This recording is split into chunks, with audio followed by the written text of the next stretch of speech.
its controversial sale of 60% stake in 4 top hotels to Rock City Hotel, owned by their Greek minister. That organizations, including the Center for Democratic Development, CDD, are questioning the source of the minister's funds. More on that shortly. But first, the Trade Union Congress and organized labor are themselves tonight under intense scrutiny for failing to mount a more aggressive resistance of the transaction when it was first considered and a decision was taken by the SNIT board nearly 2 years ago. Now listen to Dr. Daniel Sedo, who has been criticizing representatives of organized labor who sit on the SNIT board. You need to understand what happens in the boardroom. If you don't have the energy for the boardroom, you go and everything they say, you support it. You raise your hand to vote in support of it. That is why I'm saying, even as we pick people to serve on boards, let's pick people who have the time and then the capacity to read board documents, do their own research, and be able to make the relevant contribution in the boardroom. Okay. Now, if the effectiveness of the board is what we are seeing in this sale and other things we are discussing, what is leaking out is a reflection that, look, it's not going well in the boardroom. If I represent a certain constituency and I do not support the transaction in the boardroom, I should go back to my constituents and say, this is what happened. So you mobilize support from them. But it's quite strange that we have 4 people representing workers, but they couldn't stop it. Whatever might have happened in the boardroom, they couldn't stop it. It's out there. The people they are representing says, we don't want this transaction. That doesn't speak well of us in terms of governance. I mean, people must stand for values and what they believe in. And in that boardroom even, state their position. And that is a criticism of organized labor led by the TUC. Well, we're hearing from the TUC themselves on this particular matter. Listening to Dr. Kwabena Nyako Otu, is the Director of Research and Policy at the TUC, who was on PM Express yesterday. And I began to ask him, why did it take them so long, 2 years almost, to hold a press conference on the subject after Samokudu Tablako, a politician in Parliament, filed the petition? Better late than never. Whatever be the case, we have a battle on our hands to fight. But remember that if we are talking about investment decisions, not all of which we at some point would like to make public. So we have our processes of advocacy and lobbying that we do behind the scenes to correct some of the things that are not right in our view. So why did you then decide to hold a press conference now to tell us about it and to say you're resisting it? You could have done it 2 years ago. It's true, but I've also pointed out the fact that these are investment decisions. And sometimes you actually do not want to jeopardize SNIT and its decisions. So what changed? So what changed yesterday? So what changed actually is that we now realize that the whole process had been fast-tracked to some extent by SNIT and the people behind the scenes doing the deal. Is that actually factual? Because if you go by the SNIT, and you haven't disputed the SNIT timeline, that Brian Champon conversation, at least has been more than a year that Brian Champon's Rock City was selected. So where's the fast tracking? We hold a number of things, information, and sometimes it's not everything that we want to put out. You understand? There are things we know that we are working in the interest of Ghanaian workers. We have called for a meeting with the president on some of these issues. What's the point in putting out those issues even before we meet with the president? But of course, once the issue is in the public domain by the Honorable Samuel Okudzeto, an important issue of that nature, we cannot also keep quiet on it. It's already out there in the public domain. So if Samokudu Tablako had not put it in the public domain, we would not have TUC hold a press conference on this. Of course, you would have still pressed ahead with our meeting with the president. And from whatever comes out of that meeting, we surely would have informed the people of Ghana. It took a member of parliament before you hold a press conference. And I must put to you, that is failing in your duty to protect the workers in a very timely manner to prevent something like that from happening. Not necessarily. You see, there are a lot of things the TUC does behind the scenes, and not everything that we put into the public domain. We commend the Honorable for bringing the issue to the limelight, but it does not necessarily mean that the TUC was not doing anything about it. I have told you that when we have information to what was happening, not just this one. There are many other things happening to SNIT or happening with SNIT workers' money. But we thought that we needed a meeting at the highest level to be able to address some of the issues. But that meeting took 2 years, and you were happy waiting. I'm telling you that just on May 1st, we asked for that meeting. Why didn't you ask that meeting last year when you saw Brian Champon's company as the winner of the bid? Okay, so you know that we have had several meetings with the Presidency. You don't know all the issues that we have raised. I'm asking now, did you raise that in that meeting you had last year with the President? A lot of issues. Specifically, did you raise the Brian Champon Rock City sale of 60% stake with the President last year? Not necessarily. We didn't raise that issue. But that is an indictment on organized labor, TUC. It is an indictment, is it not? We have a flow of information, you understand? So for all you know, when we met with the President last year, we didn't have the details of this Rock City thing. But you did, because you have 4 members on the board who took the decision. We don't even know if they voted on this matter, but 4 members, including the reps of the Pensions Association on there, who knew that the decision had been taken. So you had all the information. If someone could get this information, definitely those 4 members should have it too. There are many things we know about SNIT and state institutions, you understand? We have our own level with which we address some of these issues.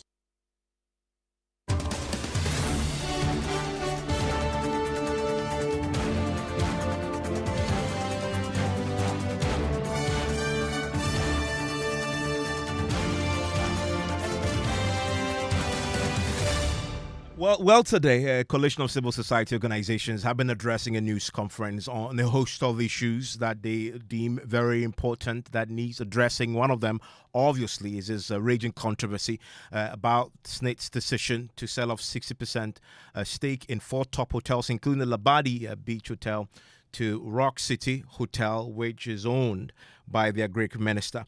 Now, addressing the news conference, Dr. Kojo Asante, who is a Director of Advocacy and Policy Engagement at the Center for Democratic Development, questioned the source of the funds that the minister is using to purchase these hotels, but also demanded for full disclosure.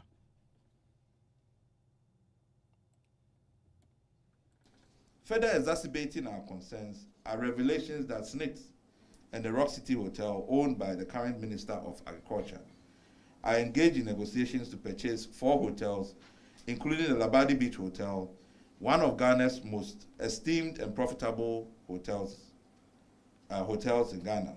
One may ask, what is the public interest justification for a decision like that? And where is the minister raising the resources to acquire these assets?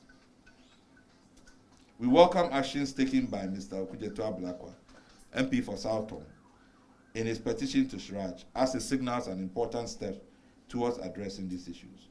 We also welcome the intervention of organized labor, TUC and CROSAC, as owners of the pension funds. Indeed, everyone who pays SNIT contribution should have an interest in this matter. These developments raise serious concerns about our fight against corruption and the prospects for accountable governance, and whether or not, indeed, we are likely to recover from our current situation.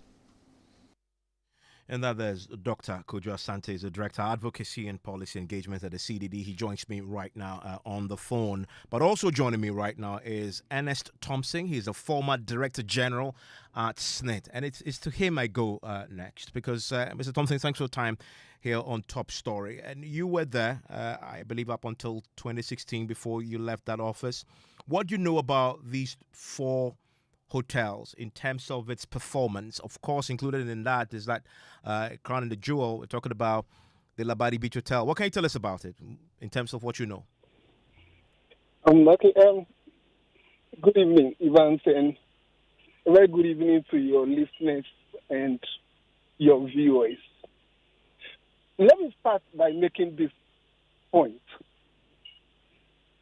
In my 35 years of working with SNIT until I got to the Director General position, I've had a singular honor of being seconded by SNIT to run GBH as the Chief Executive for 3 good years before coming back to SNIT and being appointed the Director General.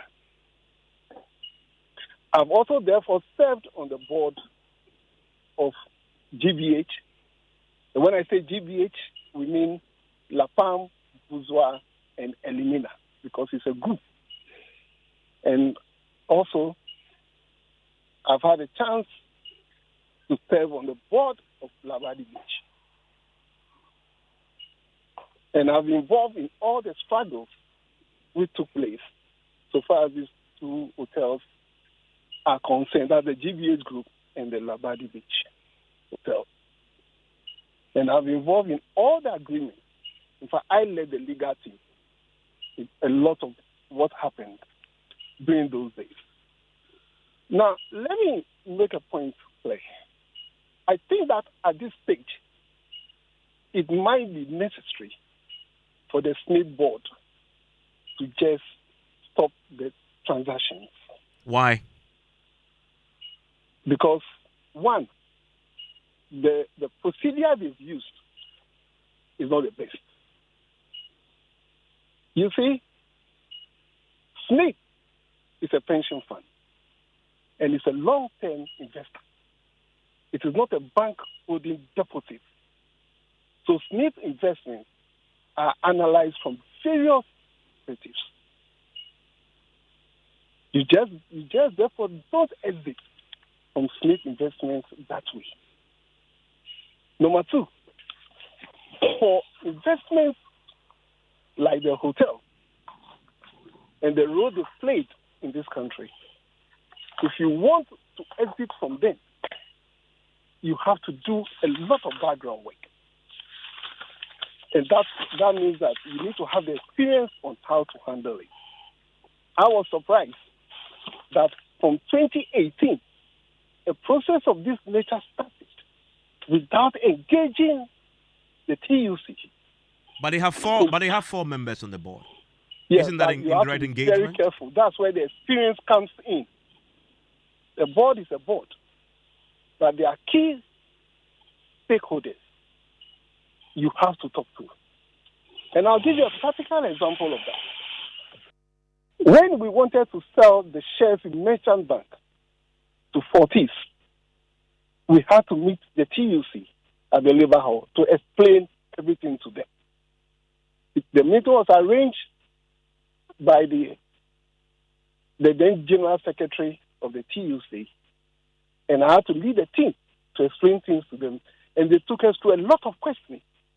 You don't limit yourself to the board members. But the board had a responsibility to do. I'm talking about the 4 board members to go back to the members and tell them what's happening. There are times we try to be very academic and say that there's a board, the board will do this, the board will do that. Right? But there's a practical way of handling sensitive issues of this nature. Even in the case of Merchant Bank, we had to meet then the NDC parliamentarians. And we even had to meet some NPP parliamentarians to explain things to them. Because SNIT is very sensitive. And you need to know how to go about these things practically. This comes from practical experience. You don't learn these things in textbooks. And that's one mistake the board has made. And I need to ask you your view on the 4 hotels now being sold off, 60% shares. You obviously, from what you said, played a central role in sitting in the contracting and, of course, the negotiations around this in the past to make it work. Sorry, Ivan, come again. Can you hear me? I'm asking you about the 4 top hotels. SNIT's argument is that they need to sell this off so that they can, for profitability, for efficiency, etc.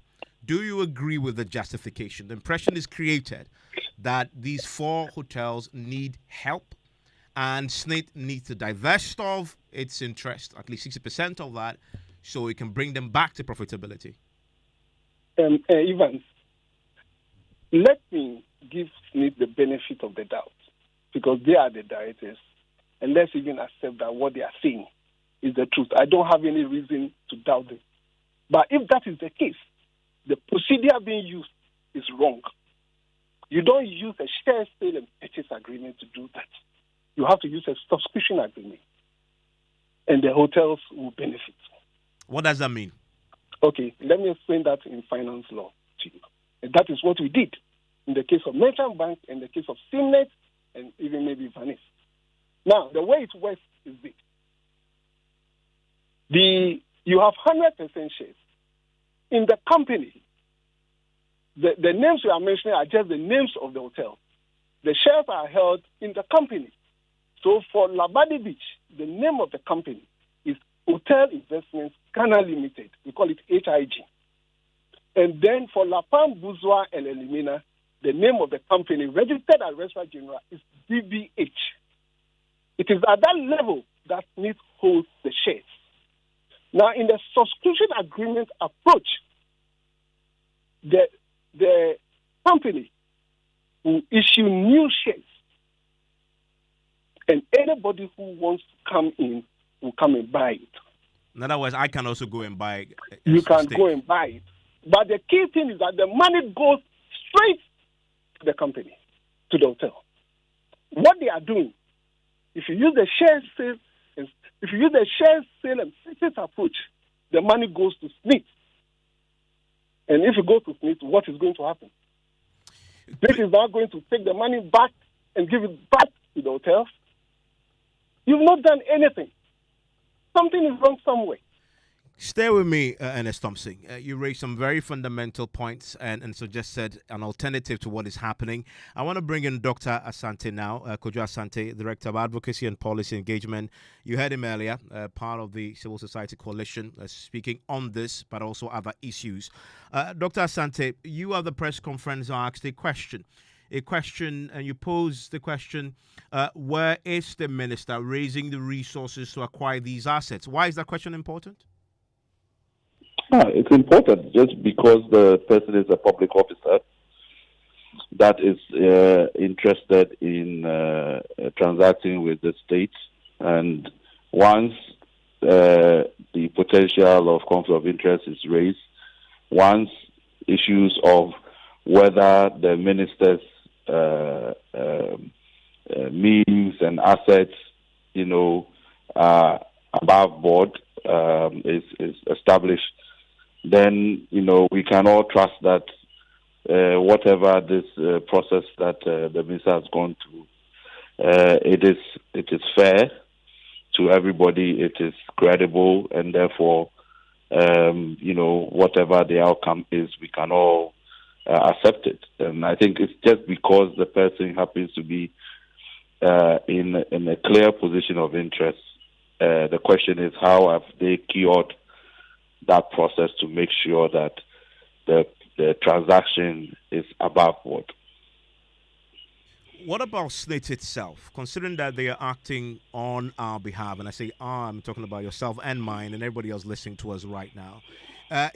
We focus quite a bit on what is happening, and Brian Champon, obviously, because he's a minister, he's a politician. But SNIT itself at this moment, what should be happening to SNIT in terms of this particular matter, beyond, of course, what Strad may decide to do? Yes, I think, and it's one of the questions for me that I think it's very important for us to pursue, which is really the decision to sell these 4 hotels and how these, they came by this decision. What really is the business sense in pursuing this decision to divest 60% of the initially 6 hotels, now the 4 hotels. How is that done? Because it looks like we always just come to the point that, well, somebody has exercised a discretion, and therefore we should then accept it as making sense or a credible decision. If SNIT is acting in our interest, there has to be a basis on which we can assess whether or not the decisions they are making is in our best interest. So that itself, for me, is a question that we have to understand. What are the analysis that they are basing their decision on in terms of profitability, in terms of ability to run the hotel or not run the hotel? So that's why I think the question around disclosure of the documents is not just about the procurement process, but the decision making that led to the procurement process itself, I think, has to be interrogated, because there's quite a lot of that across the public service. People make decisions and they then jump from there and say, is the transaction credible? But the decision itself, as we are beginning to find out, sometimes you ask yourself, really, is that true? That if you are making money from an existing business, why do you want to divest, take the money and do what? And invest it in this economy? What are you going to invest it in? So I'm interested, and there are a lot of technical people who can assess that valuation. And people have to remember that under Article 296 of the Constitution, public officers taking these discretionary decisions are under an obligation to be fair, candid, impartial, not arbitrary. There are many conditions to this, but of course we don't really pay attention to those things. So I think you're right. I'm interested in how SNIT came to this position in the first place. I'm actually shocked this has been going on for a couple of years, and we are only now finding out. How does the contributors of SNIT also get to know about the big decision making and the use of the public funds? And Dr. Santet, to that point, a lot has now been said tonight about the role that our representatives on there, I'm talking about organized labor, the role that they played on the board when this decision was taken by the board back in 2022. They have four organized labor, four reps on the board. In fact, you need to be including in there's a separate rep for the Pensions Association also on there, right? That is clearly an area that also needs scrutiny. Yes, and I'll be interested to know what is the reporting mechanism of the representatives. Even how are the representatives selected? Are they selected by the executives of the organized labor, or they are selected by the appointing authority to represent organized labor? I would want to understand that as well. But if they are selected by the executives of organized labor, there should be a reporting mechanism that allows the members to also know what's going on at the level of the board. But even for us SNIT contributors, how do we get information? I know this was advertised and so on and so forth, of course. But if you are not a keen observer of SNIT activities, you will probably not cross your mind that a big decision like that, in this case, should members be notified, with company shareholders, that something like this is being made. So I think there's a lot to discuss about how SNIT exercises its discretion around investment funds. But I think the beginning of this inquiry, it's important that we get more information about what has happened up to date. And Shraj is obviously proceeding with his investigations. They've written to Kujita Blaka to say they will do so. But I need to ask you, will a corruption risk assessment, similar to what we saw the OSP and Barcon with the Japa deal, also help? I think we are beyond a risk assessment because it is before Shraj. And they will definitely look at the apparent, conflict of interest, because Article 284 is very clear that a public officer will not put themselves in a potential conflict of interest where they are likely to gain. So if that in this transaction is very clear, whether Mr. Barry Champong is a member of parliament, that will apply. There's also the issue of holding office or profit. Even as a leading member of the MPP, is politically exposed.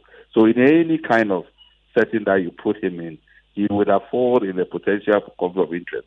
The question is, how was that cured during the process of the transaction? That we have to understand, and that's what one of the things that SRAJ is going to investigate, and of course, the procurement processes and all of those things. So I think that process is important, but the other things we have discussed is SNIT itself and its decision-making around this. We need to get more information about how they came to that decision to make the transaction. In the SNIT statement, they tell us that negotiations are continuing. Now this matter has gone to SRAJ.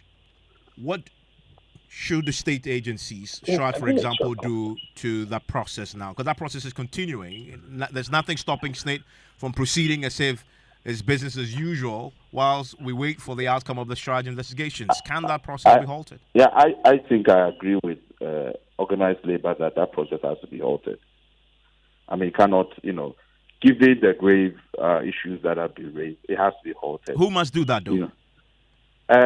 Whoever the appointing authority is to SNIT. If it's the president that is the authority or the minister that's supposed to be in charge, I don't know whether it's employment or whoever it is, has to be able to give directives that process has to be halted.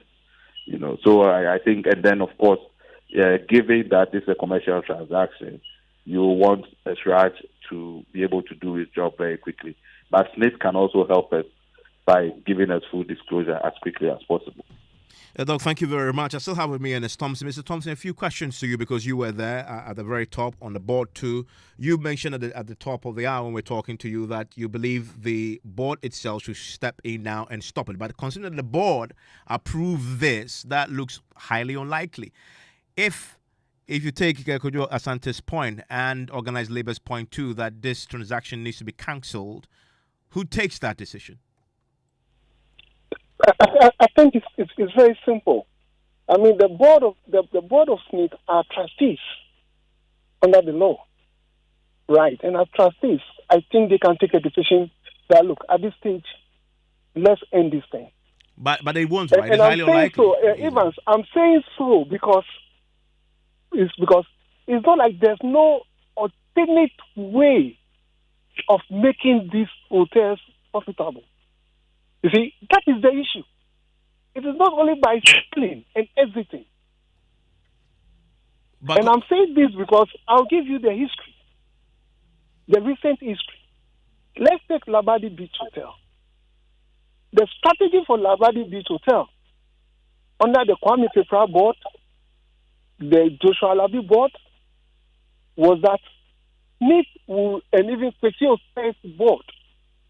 I mean, I think that might have been the board under the former governor, was that SNIT will revamp these hotels with some money and then hand them over to international reputable hotel management companies.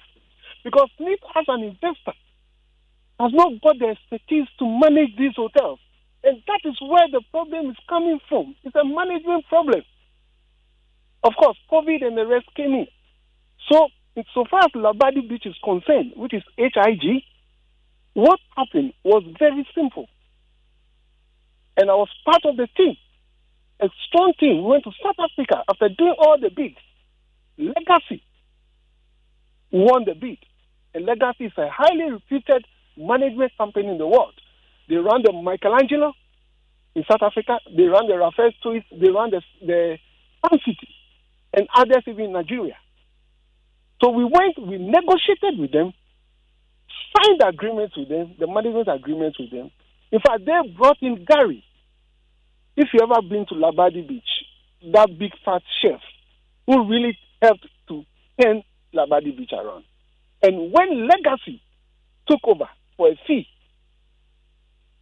they managed to turn Labadi Beach around. And they paid the loan they gave them. Even declared dividends. Rather unfortunately, in 2017, just recently, or getting to 2017, when the current management came in, they decided not to renew the agreement, the management agreement. And that is where we are now. But Labadi has been turned around. And if Labadi has been turned around, why can't Lafam, Buzia, and Elimina? And I'll tell you, let me continue for just a second. When we realized that Legacy was doing a good job at Labadi Beach, we invited Legacy again to take over after another bid had been done. Big companies came in, Southern Sun, everything. Legacy won again. So a new agreement was signed with Legacy to run La Palm, Uzwa Beach, but have supervising control over Elimina, because Elimina had a peculiar problem because of the sea. Once again, what happened? 2017.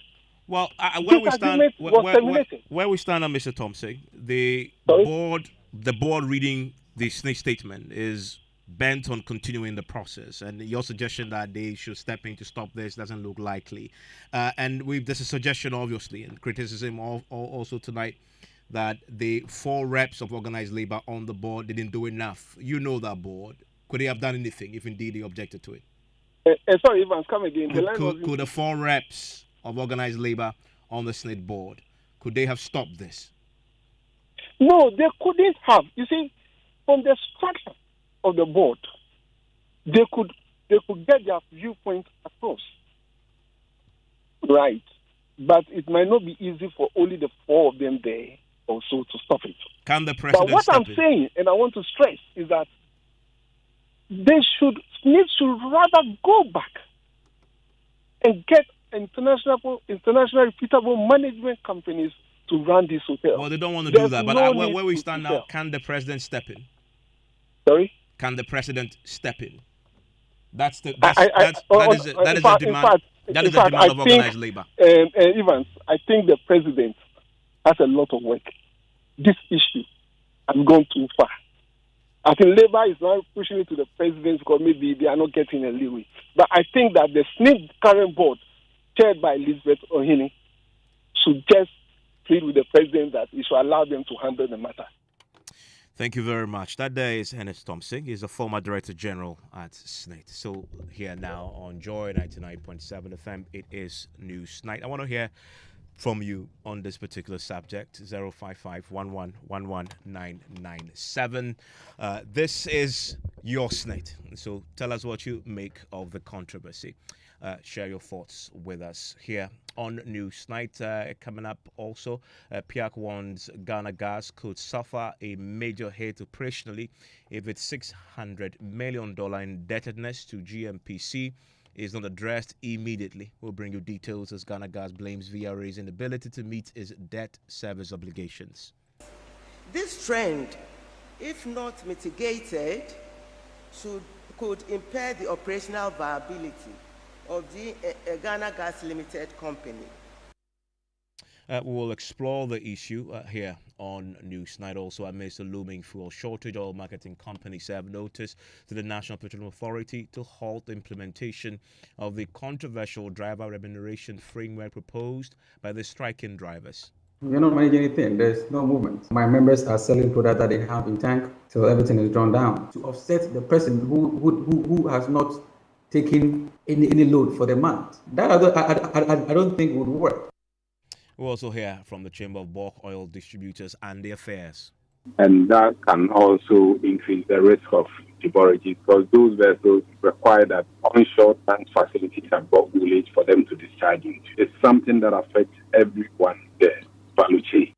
Well, the drivers are refusing to back down. Okay, you see, it is time for that. If the care is not taken, we will voice out all the secrets that they are doing. Some of them, I'm telling you the truth, we are tired of those things. Go on transporters about 3-4 months, 5 months. We also have business for you. And the oil marketing companies fear could be hit by shortage soon as they are now relying on their stocks to supply the market at their various service stations. And in sports, the Ghana Olympic Committee has urged the Black Bombers to deliver their best performance and secure the much-awaited Olympic qualification in their final attempt at a special competition in Bangkok, Thailand.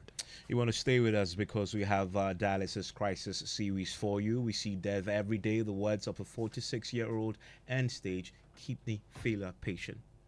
When we are there, we discuss what happens to us. Death every day. We see. And you ask yourself, am I the next person?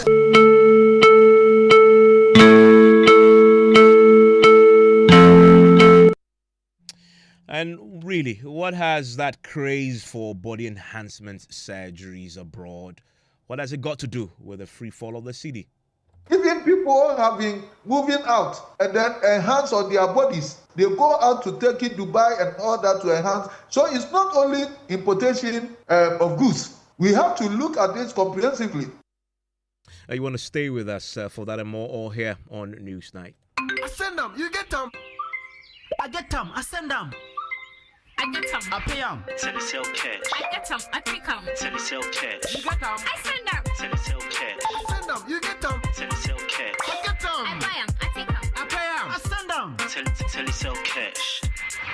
Telesale cash. Experience the ultimate convenience of sending money on Telesale Cash. Sending money from Telesale Cash to Telesale Cash is free. You can also make payments to merchants on all networks. Enjoy best value and total security with Telesale Cash. Telesale, connecting energies. December is just around the corner and our nation stands at a crossroads. Will we continue down the same path or will we forge a new one together? The choice is ours, but we need every voice to be heard. That is why the New Force is investing time and resources to educate and encourage everyone about the voters' ID card registration. To all of you out there unsure if your vote matters, your voice matters. Your vote is your power and your opportunity to shape the future of our motherland. Don't let others decide for you. Don't stay silent. Get up, get out there, and get your voter's ID card today. Make sure you are ready to make a difference when the time comes. Don't delay. Act now. From the 7th to the 27th of May, and on the 30th of May, you can replace all missing ID cards. Every vote counts. Your vote, your destiny. A message from Nana Kwame Bediako and the New Force.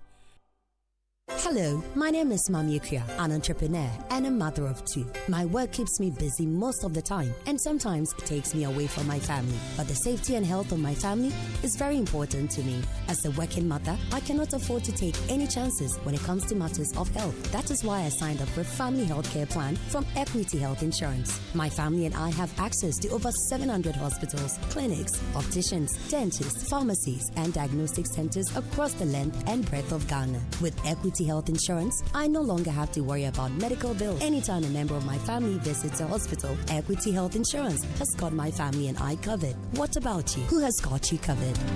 Call Equity Health Insurance on 050-660-7910 and talk to them about your family health needs now. Visit equityhealthinsurance.com for more information. Equity Health Insurance, here for you.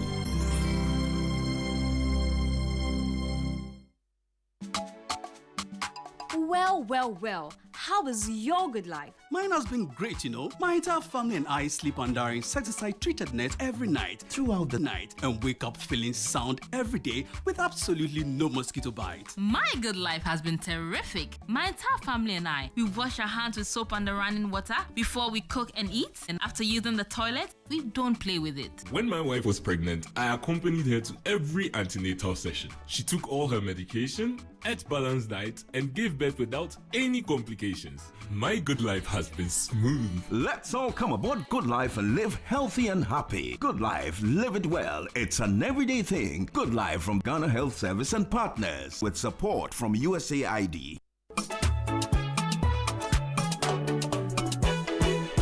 Dear citizens of Ghana, are you 18 years and above and of sound mind? Are you a first-time voter?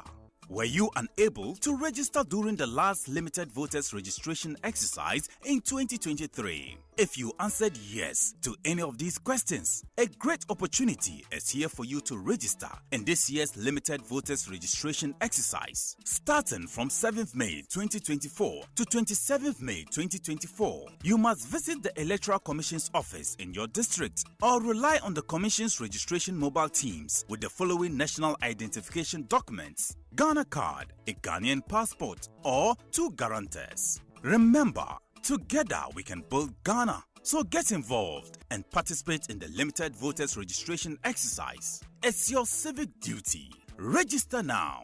A message from the National Commission for Civic Education, NCCE.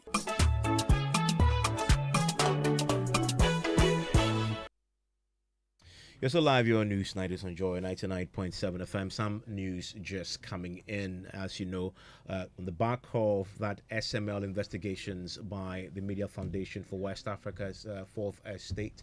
The presidency was criticized for not releasing the full report. They filed an RTI request asking for the full KPMG report, which the president obviously has commissioned on the back of the investigations into the scandal that ensued when we got to know about the deal between GRA and SML. Tonight, we have a statement confirming from the presidency that they have now released that full report, pursuant to an RTI request filed by the Media Foundation for West Africa. And my colleague Ojo Brace is joining me with a statement that has just been issued from the presidency. What do we know? No, it says, bearing in mind the provisions of the RTI Act, particularly Section 51A and B1 of the Act, the President denied the request of the Media Foundation for West Africa, since the KPMG report constitutes matters exempt under Section 5 of the RTI Act.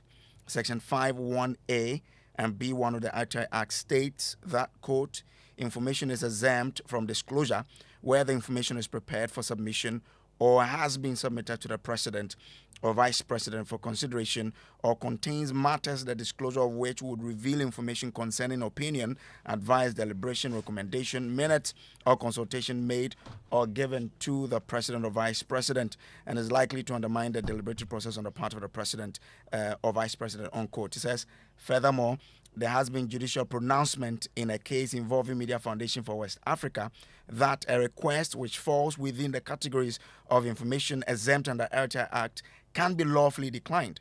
The KPMG report comprises opinions and all of that. It says it is important to recount that even before the request from the Media Foundation for West Africa, the President had on April 24, 2024 caused to be published a detailed press statement outlining KPMG's findings and recommendations, as well as his directives to the Ministry of Finance and the GRA.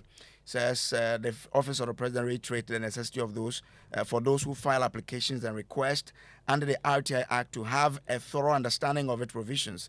It is vital to appreciate that the legal framework for access to information includes safeguards intended to protect the sanctity of decision-making at the highest levels of government, which must not be compromised or misused in the pursuit of access to information. However, the President, in the interest of full transparency in governance, openness, and honesty with the public, has decided to waive the privilege under Section 5 of the RTI Act and has directed the publication of the KPMG report in full. A copy of the KPMG report can be accessed from the website of the Presidency, www.presidency.gov.gh. And we're all going to go to the presidency's website, download it, and read it for ourselves. Organized the Coalition of Civil Society Organizations today at the press conference demanded the publication of this full report, and just shortly thereafter we're getting the confirmation from the presidency that indeed it has been published. We'll verify that and bring you the details in there as and when we get to appreciate it a bit more. And I want to bring in right now the minority spokesperson on Mines and Energy, who joins us right now. That's John Jinapo. And as you know, they themselves also raised questions. They had intended to bring this to the attention of the Speaker, and they had also wanted full disclosure around the KPMG report. He joins us right now on the telephone line. Mr. Jinapo, thank you very much for your time here on News Night. I mean, this is just breaking in the last few minutes as the presidency has now decided to upload a full report on the presidency's website. Your reaction? Okay, we'll get him on the line. Unfortunately, we don't have him right now. And I want to hear from you. This is a call that has been made by many, including the civil society organizations who did so today again. And I want to share a few of your messages on the stories that we've been doing so far, including, obviously, the controversy around the SNIT sale of 60% stake in 4 top hotels, including the Labadi Beach Hotel. And Nana Ekwama Boateng says Samakudita Blakwa should give us a break. Golden Tulip Hotel was sold to a Lebanese company and is now Lancaster Hotel. Okudito is happy that a hotel that SNIT had 60% stake in was sold to the white, but for Brian Champon to buy a hotel from SNIT is a crime. He's asking there. Also, this one from Abochi Philip from Keita says, in fact, the deployment of the police officers at the EC offices in the voter region are too much. Applicants are afraid to register.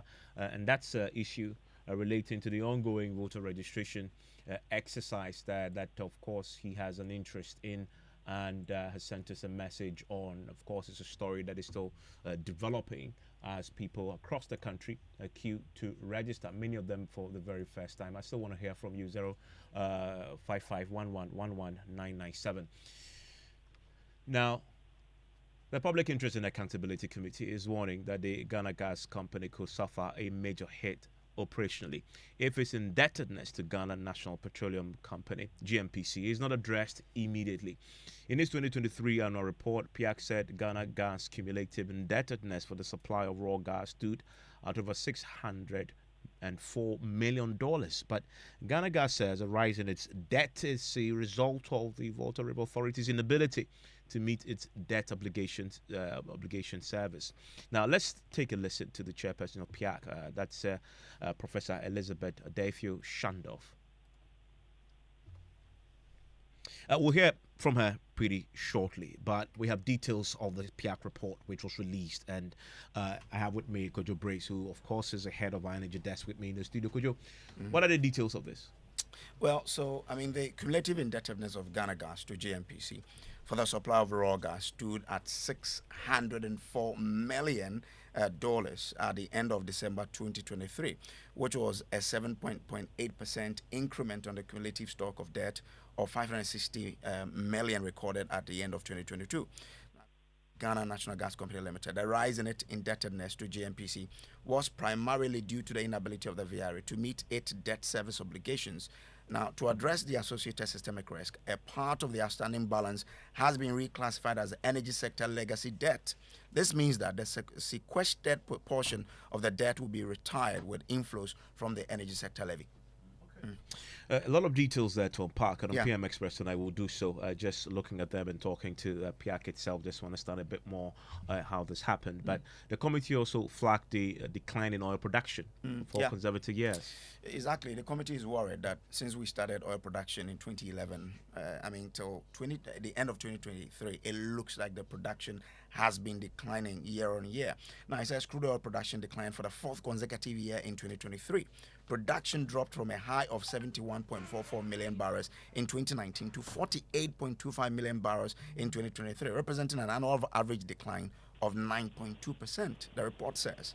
The decline cut across the Ghana's 3 fields. Ghana made $1.43 billion from crude oil sales and taxes in 2023, over 25% less than the previous year. Now, PIAC says the decline in revenues can be attributed to an interplay of lower production volumes and relatively lower international crude oil prices. Let's start there. Let's unpack that a bit more, because that affects our bottom line as a country. Where I want to bring in right now, Ishmael Ejukumhini is an energy analyst and he's been watching that sector very closely. Thank you very much, Mr. Ejukumhini, for your time here on Newsnight. That report there, cataloging the decline in oil productions, is a cause of concern, is it not? I mean, considering where we are as an economy and considering that oil production over the years has become one of the key places we fall on to show up our revenue numbers, seeing that for 4 consecutive years has been on a consistent decline should trigger some reactions from the authorities, should it not? Good evening, Evans, to your listeners. Yes, certainly, and but it's also not as if we didn't know this was going to happen. I mean, when we discovered oil how many years ago, several years ago, it was clear. My organization, for example, set out to manage expectations when we started talking about the fact that we don't have an industry yet. It's just we have an oil field. We don't have an industry. And there was a definite timeline. The projection was that Jubilee, for example, maximum 20 years, the reserves would have completely depleted. So if we weren't aggressively bringing more fields on board, then this industry was definitely going to be short-lived. And the peak production from Jubilee, which is the main oil production field, I think they've hit that, and there's a steady decline now. I haven't read in detail exactly what is causing, especially this year, what led to the decline in production. But for any oil field, you start producing, then you peak and it plateaus for a period, and then there's consistent decline until the field is no longer commercially viable. So yes, 11 years, 12 years, 13 years into oil production, this is expected, bearing in mind that apart from Jubilee, we only added 10, which was a relatively smaller field. And then Sankofa is predominantly gas. So, yes, this should be expected until all these other discoveries come into commercial production. The existing fields are bound to decline.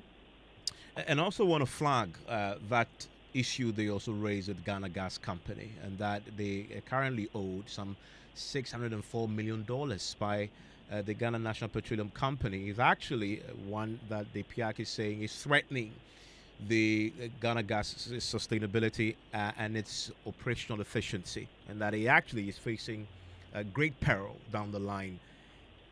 Why is it that they are unable to recover this money? It's very simple. Sorry, I'm getting some echo. Do you hear me? I do, loud and clear. Okay. So, I mean, ever since I was even on PIAC, I was part of the pioneering members. I left in 2014. That was the issue. Ghana Gas wasn't being paid. And why wasn't Ghana Gas being paid? The gas they produce, the lean gas, is used by VRA, mainly VRA, to produce electricity. When VRA produces electricity, VRA is not being paid by ECG. So it's almost like a vicious cycle of indebtedness. And because Ghana Gas is not being paid, Ghana Gas is also owing GMPC for the raw gas they take from the Jubilee field. So yes, the debt keeps mounting, and I believe the only reason why Ghana Gas is still supplying gas to VRA is government to government. You know, Ghana Gas is owned 100% by government of Ghana, VRA 100% government of Ghana. Check the gas from the West African gas pipeline. If we don't pay and we are owing $10 million, they stop supply. So that's the problem. The problem with Ghana Gas is linked to the power sector, because almost 80%, 90% of the lean gas goes into power production. So if we don't resolve that problem with the indebtedness in the power sector, ECG's inability to collect all the revenues and be able to pay everybody in the value chain, when you look at the cash waterfall mechanism, Ghana Gas only gets a fraction of what they bill. So you see their invoices in the PIAC report, you see invoiced amounts and actual payment they are getting. And that has been happening for the past, since 2014 when Ghana Gas started operating. The reason why they keep producing is that it's owned by the government of Ghana. And yet they still obviously supply the gas nonetheless, although they are owed. Exactly. Something needs to give, right? Something must certainly give here. What must give? Something must give. Something must give, Evans. And again, I think we can't run away from the root cause of the problem. The root cause of the problem is that Ghana Gas, they process the gas. They push the gas to the power producers. The power producers are unable to pay them. the little money they get, there's a mechanism in place that they share, and consistently the state-owned utilities, including Ghana Gas, is actually not getting full recovery, including even the IPPs. So, but the real problem, Evans, is that let's fix the collection problem at the distribution end, because the PRC approves a tariff that is supposed to pay for the cost of fuel, pay for all the cost of the entities in the value chain. If we don't collect the money, this problem will continue. Thank you very much. Ishmael Ejukumhine there is an energy analyst helping us unpack the PIAC report that has been flagging the challenges in that in the sector, the petroleum sector broadly. So listening to Newsnight, you enjoy 99.7 FM. We see death every day. The words of 46-year-old end-stage kidney failure patient Gifty Labi. A condition has prevented her from passing urine for the past 11 years, relying on dialysis treatment to remove waste from her body. However, getting money for the twice-in-a-week session continues to be a challenge for her and many others. As you may notice by now, we've been running the dialysis crisis series a year on. In the last 1 week, there have been some commitments made on the back of the initial dialysis crisis campaign that we ran last year. Government has committed to subsidize the dialysis treatment at the Kolebu Teaching Hospital.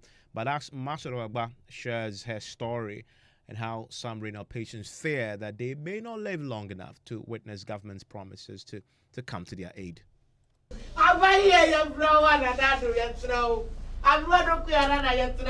A press conference by the Renal Patients Association of Ghana is underway. Midway, a woman in her 50s breaks down in tears, pleading for government intervention to reduce the soaring cost of dialysis treatment.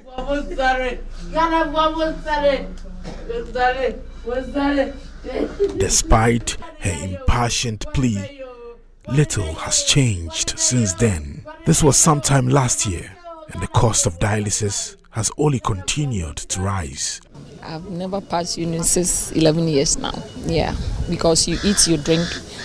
Because the kidney is spoiled. Meet Gifty Labi, a 46-year-old woman grappling with the harsh reality of kidney failure. When we are there, we discuss what happens to us. Oh, we see death every day. We see. And you ask yourself, am I the next person? So you ask yourself, who will be next? You know, that you think about it. You are a human being, you think about it. As you don't have money to go for dialysis and you are suffering. And your face will be swollen. When your friend who has CKD see you, say, where they are tired. Then you are there and then one person's picture will be sent. So and so has died. I'm now at Tema to meet the daughter of a renal failure patient, 26-year-old Stella Owusu. Stella's mother, Georgina Pia, was the woman who cried during the press conference last year. Our story secured her help from the Mother's Heart Foundation, and she now gets free dialysis treatment. Even bringing my mom to this private facility, 460 cedis twice a week. I don't even get it. So it's once a week I get for my mom. During the Joy News big conversation on the dialysis crisis last year, Presidential Advisor on Health Anthony Nsiasare said government was working on a permanent solution to the problem. Some of the renal failure patients fear they may not live to see the implementation. There's a document which is built. We are working on that. I know that there's a document. What is the policy statement on that? The policy is that we are now doing kidney transplants, for example, in Kolebu, but we should have a law backing the donation, the storage, and then also giving the kidney to... I take note that they use the word should. They should. Yes. We must have, and we must have. Why don't we have it? We are working on it. Kidney failure patients say they yearn to see a reduction in the cost of dialysis treatment or it absorbed by the National Health Insurance Scheme. That is what they pray for, and that is what will give them life. Maxwell Agbogbo for Joy News. We keep watching the space, following the promises that have been made to the dialysis patients, and kidney patients, in fact, to see what comes out of the promises that have been made by the government, that's also by the National Health Insurance Authority. So live here on Newsnight on Joy 99.7 FM. And George Affe is joining me right now with business. Hello, George. Hi, Evans. And coming up in business, we have the oil marketing companies hinting of possible fuel shortage as they are now relying on stocks at service stations for supply. And the finance minister charges the reconstituted members of the Ghana Revenue Authority Board to work to improve collections. The business news on Newsnight is brought to you by MTN Business. Welcome to the new world of business. Can you hear it? The freedom in our songs, the sound of liberty that rings from Kaswa to Karaga, from Tamale to Takoradi. It's in the pestles that pound from coast to coast. It's in the busy offices, the crowded streets, and the noisy schools. It's in the wisdom of our elders and in the laughter of our children. It's in seeing how far we've come and looking at how much we can grow. It's in knowing that still Ghana go be. MTN. Son, we are so proud of you for setting up this hospital. I really love those hospital beds and waiting chairs. By the way, did you import them? No, Dad, I didn't. I actually got them from Kindle Books and Stationery right here in Ghana. Wow. We also bought our office supplies, safes, executive desks and chairs from Kingdom, and they gave us expert advice on how to set up our office. Guys, that makes 3 of us. I also got our sofa and bedroom sets, plus our dining hall furniture for our new home from Kingdom. Wow, Mom, that makes 4 of us. I usually get my stationery items from Kingdom. And my teacher also mentioned that our classroom furniture was provided by Kingdom. So there you have it. Whenever you're thinking about setting up an office or acquiring furniture for your home, etc., Kingdom Books and Stationery should be your first point of call. With over 40 years experience in the industry, we stock and supply a wide variety of globally sourced office and home furniture, stationery and equipment. Visit our head office, Osu Akwaje, or our office near the Osu Stadium. We're also in Tema Community 1, opposite Olam SHF, Kumasi KNUST campus, UCC Cape Coast, and now at the Marina Mall, Airport City. Or call us 0302-764101, 764209, or 762792. Visit our website, www.kingdomgh.com. Water is needed all day, all night. So, remember Syntex tank all day, all night. 7 years warranty. Select any color for free. In no the crack, in no the spoil. Call Accra on 0244 335 168. Kumasi 0505 555 666. Syntex tank. A strong, a tough. Water is needed all day, all night. So, remember Syntex tank all day, all night. 7 years warranty. Select any color for free. In no the crack, in no the spoil. Call Accra on 0244 335 168. Kumasi 0505 555 666. Syntex tank. A strong, a tough. Choboy! We have a new leader in town. OBRNT. Amanfo. Madam was Sibebre. When him say my baby, maybe mamu more charcoal for whiter teeth. More charcoal. Not only that, maybe mamu lemon. More lemon. Zinc for fresher breath. More zinc. And fluoride for stronger teeth. Introducing the new President Charcoal packed with more power with a combination of charcoal and lemon for naturally whiter teeth. Grab yours now. This advert is FDA approved.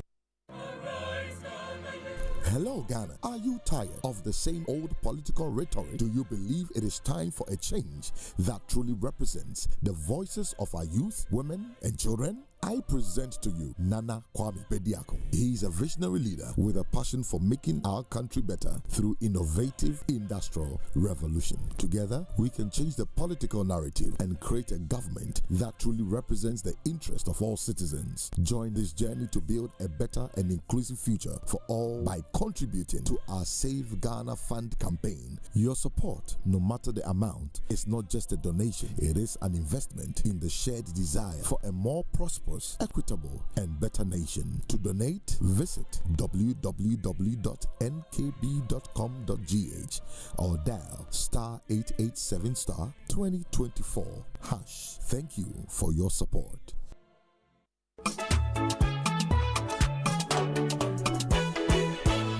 Dear citizens of Ghana, are you 18 years and above and of sound mind? Are you a first-time voter? Were you unable to register during the last limited voters registration exercise in 2023? If you answered yes to any of these questions, a great opportunity is here for you to register in this year's limited voters registration exercise. Starting from 7th May 2024 to 27th May 2024, you must visit the Electoral Commission's office in your district or rely on the Commission's registration mobile teams with the following national identification documents: Ghana card, a Ghanaian passport, or 2 guarantors. Remember, together we can build Ghana. So get involved and participate in the limited voters registration exercise. It's your civic duty. Register now. A message from the National Commission for Civic Education, NCCE.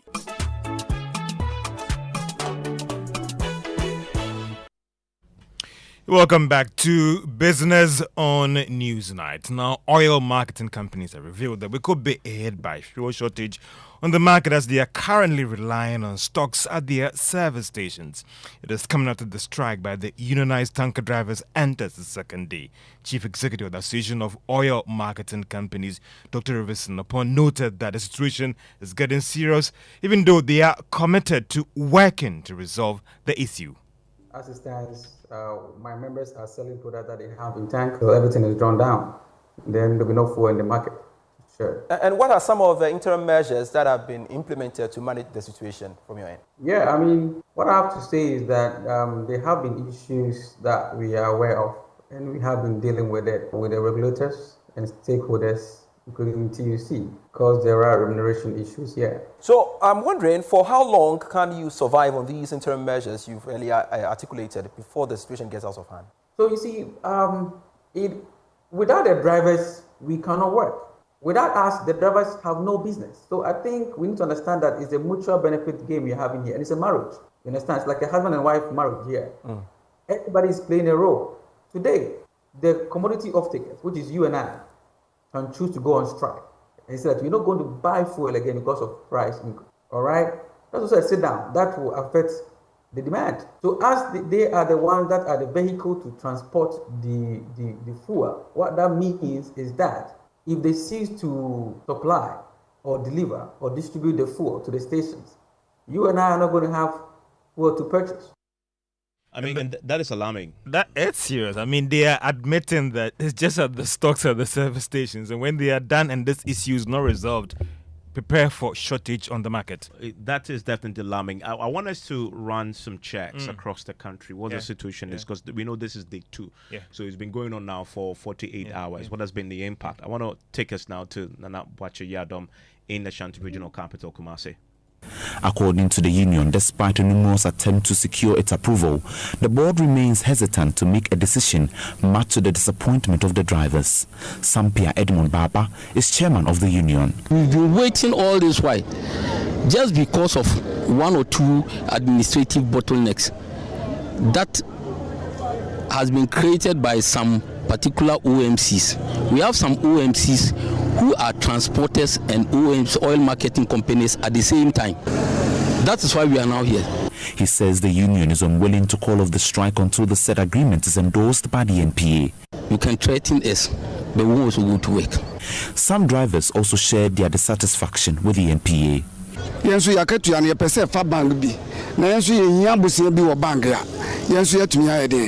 need the payment of our salaries through the bank. We need to get access to loans.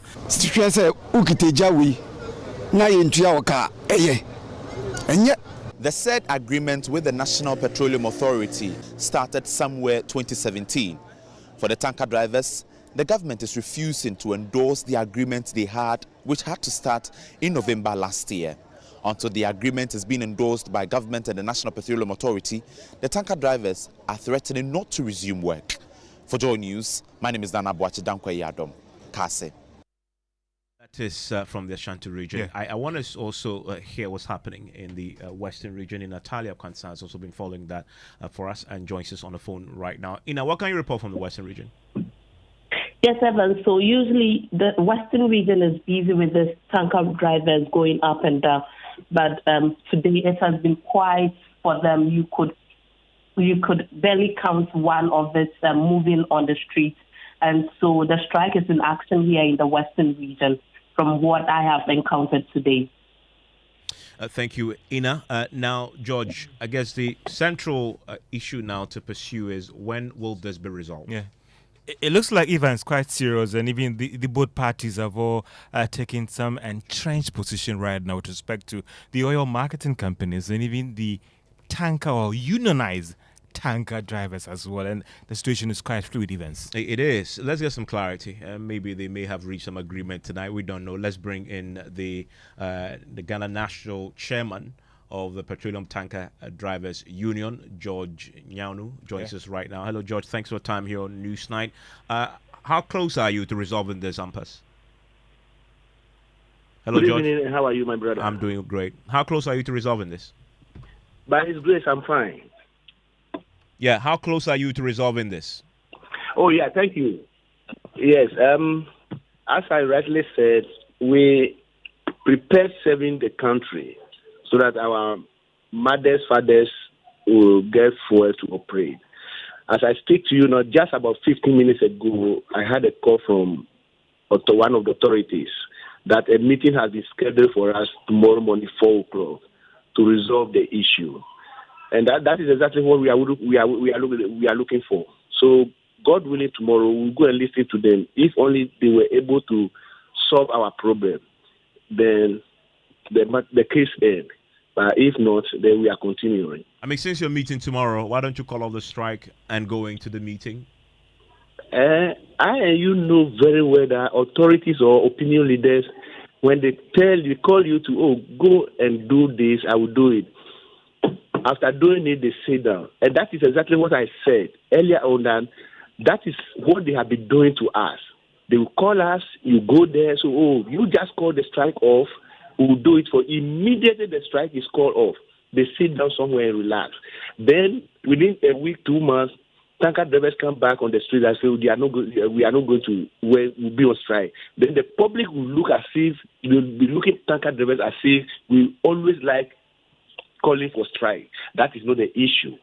So this time around, we are going to listen to them. We want agreement, well-documented agreement, the approved or the signed document to be issued to us for us to know as evidence. So that tomorrow when we come back and we are saying something, the public will understand what we are saying. I'm pretty sure you've seen the statement by the OMCs, the oil marketing companies, and they are very clear that it is a responsibility of the tanker owners to pay you, and that the National Petroleum Authority should have nothing to do with that proposed framework that may give you some part of the margins that they get. I think your voice is very low. Okay, I'm saying that the issue at stake here is getting part of the margins that the OMCs get. That's what I stake, correct? Yes. Okay. That's correct. The OMC say they are opposed to that, and that is the tanker owners who should be paying you. The tanker owners should be paying with the drivers. Yes. Yes. I stated this thing clearly that yes, that's exactly supposed to be the case. Way back, that is how it is. But I said it over and over that the moment the money gets into the pocket of some of the tanker owners, they refuse to pay the drivers, and that is the challenge that we are having. So why don't you stop the job? I mean, why don't you? If your employer is not paying you, you quit and find another job. Why have you all now decided to lay down your tools across the country because some employers aren't paying some of your members? If your employer is not paying you, quit the job. Is that what you are saying? Yeah, but if my employer here isn't paying me, I'll leave and go to another media house if they will pay me. Oh, okay. Okay. If that is what you are saying, then I don't know how to answer the question again. Yeah, because I know very well. Listen, I know very well that even in our churches, when there's issue, church authorities call and solve the problem. So I'm thinking we rather need to solve the problem than fighting. You get it? Well, that is exactly what we are doing. And we all know that you are there for me, I'm there for you. We are Ghanaians. All right? So if you are going wayward, that doesn't mean I should look at you and then you go wayward or you are dying. So this strike will continue tomorrow. Thank you so much. Okay. Well, there's tanker drivers and their rep there speaking to us on this. And the oil marketing companies, even, they are also warning that they could be forced to move away from these unionized drivers when it comes to carting or transporting these products if the issues are not resolved. We have more in this report. The marketing firms noted that this option is being considered as they struggle to resolve concerns of the tanker drivers. The Association of Oil Marketing Companies, in a statement earlier today, maintained that issues of driver service conditions should be by owners and not by regulation intervention by the National Petroleum Authority. On the bit about some drivers not being properly compensated by their owners, the Association of Oil Marketing Companies, in the statement issued earlier today, asked the drivers to submit their names for the necessary action to be taken. But for some industry watchers, it's just a matter of time before we start seeing vehicles lining up at various service stations in the capital if this impasse is not resolved now.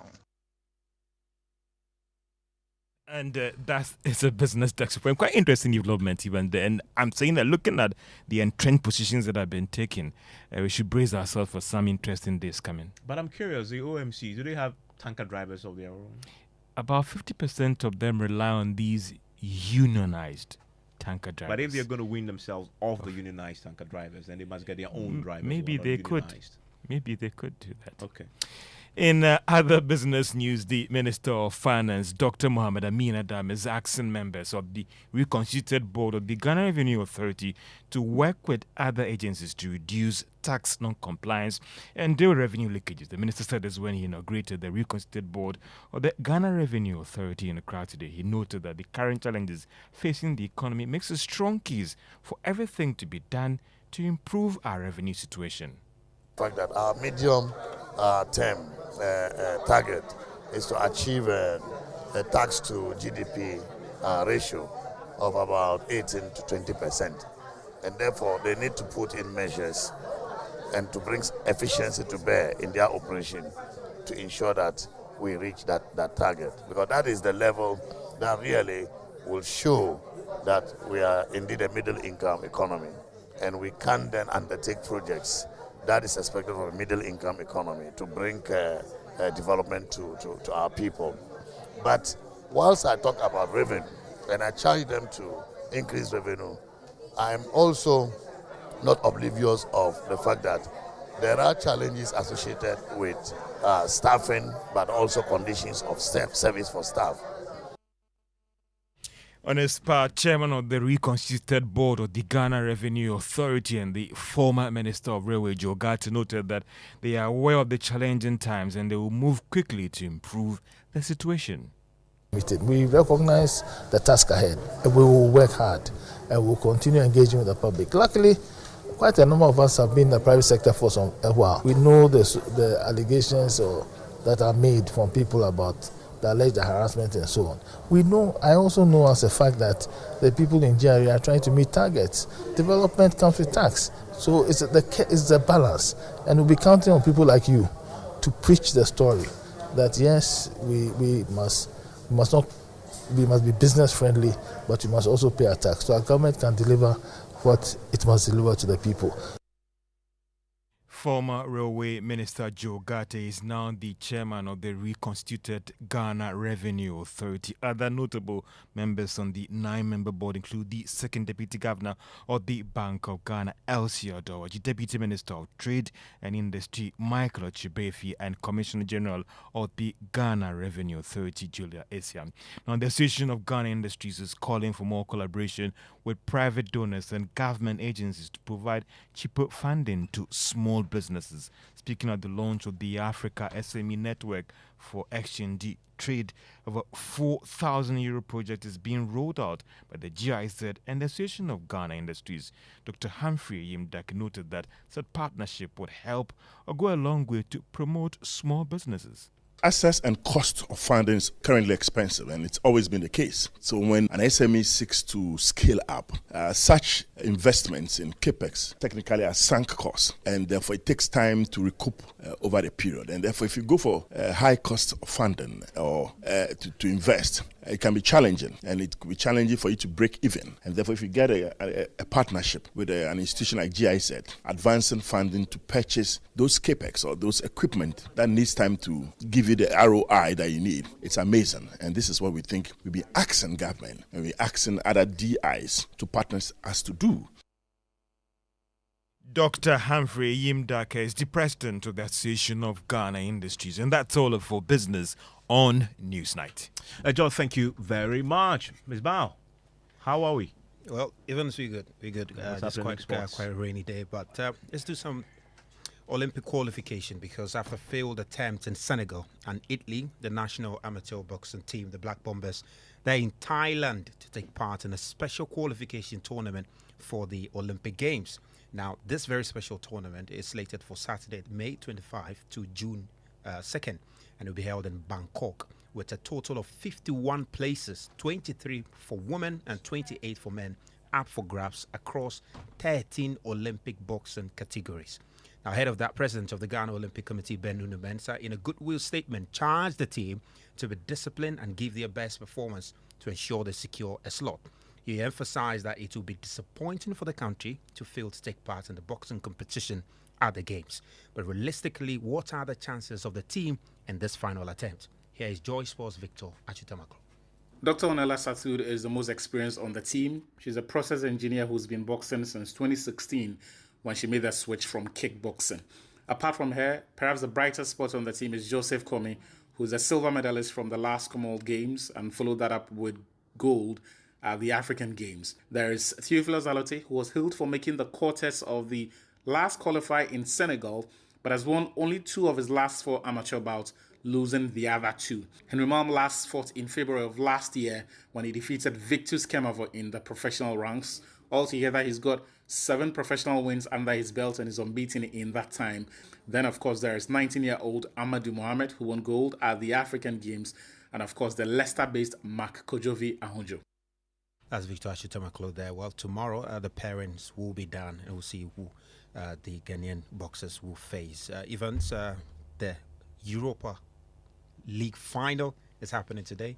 Bayer Leverkusen versus Atalanta. Bayer Leverkusen are on a 51-game unbeaten streak.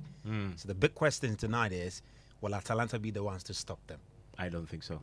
Well, I don't think so. Well, Javi Alonso. And that's the coach I want for Manchester United. You want Javi Alonso? Absolutely. Okay, great. We should just break the bank and go and bring him. Everybody has a price, you know that? Yeah, that's true. Anyway, that's it. Thank you, Ms. Bao. Now, in the lead up to the election 2024 in December this year, issues surrounding Ghana's falling cedi will be key. Today, in Fact Check, we focus on claims by Minority Leader Dr. Kesela Toforsing when he told asked at the press conference that the vice president and the presidential candidate of the NPP, Dr. Mahmoud Bawumia, must stop his offbeat dance and focus on the dancing cedi. First, let's start with the very obvious claim that the recent depreciation of the local currency against the dollar has depleted working capital of traders, especially importers. Traders, especially importers, require more money to buy or import the same quantity of items that they could have previously purchased with less money.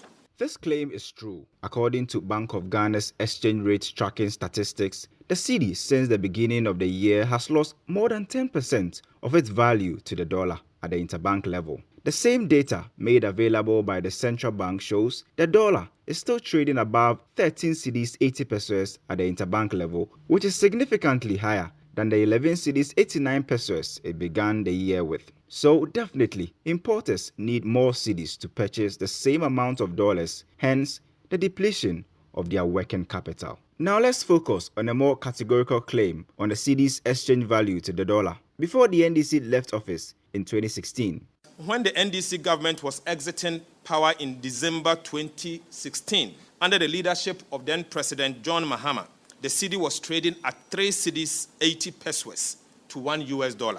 This claim by the minority leader is completely false. According to the Bank of Ghana July 2017 summary of economic and financial data, the cedi ended 2016 at 4 cedis 20 pesos to the dollar. In fact, the exchange value for $1 was never below 4 cedis in the entire month of December 2016.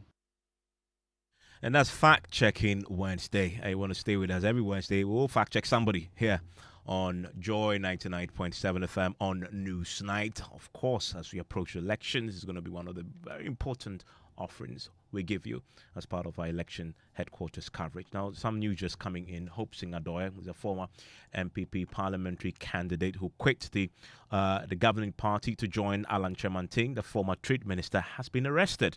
We can speak now to Yababia Samoa, who speaks for Mr. Chemanting, who himself a lawyer and a former MP for Adenta, joins us right now. Mr. Yababia Samoa, thanks for the time here on News Night. What happened? Why was he arrested? Well, he received, good evening, and good evening to your listeners, Evans. Great to have you. What happened? Good. Well, he was invited by the police to be at the headquarters at 12 noon today, and having informed me, I accompanied him. Headquarters then referred him to the regional headquarters. And we've been in the regional headquarters all day. And then at 6 p.m., the region decides that he needs to be detained pending a decision about what to do.